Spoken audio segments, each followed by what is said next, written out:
राम राम मंडळी बैलगाडी क्षेत्रातलं एक दिलदार व्यक्तिमत्व, ज्याने एकदा जीव लावला तर शेवटपण न विसरणार आहे, असे हे महाराष्ट्राचे लाडके विठ्ठलाना बोधकर.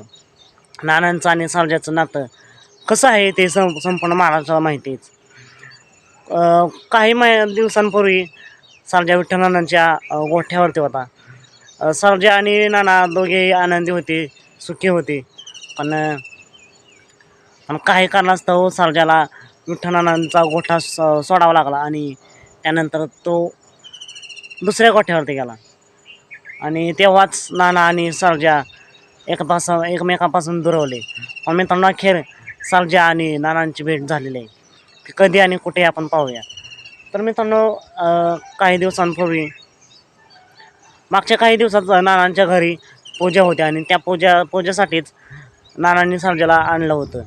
एका दिवसासाठी का होईना, पण सर्जा नानांच्या गोठ्यावरती पुन्हा एकदा गेला आणि सर्जा आणि नानांची भेट झाली.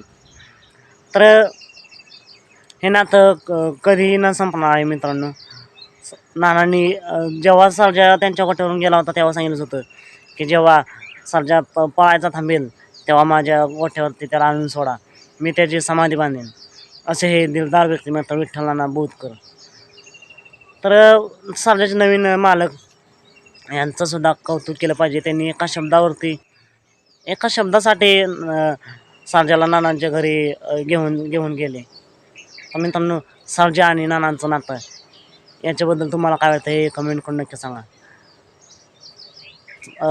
चालत मग भेटूया पुन्हा एकदा एका नवीन अपडेट्स भन्नाट अशा नवीन व्हिडिओमध्ये.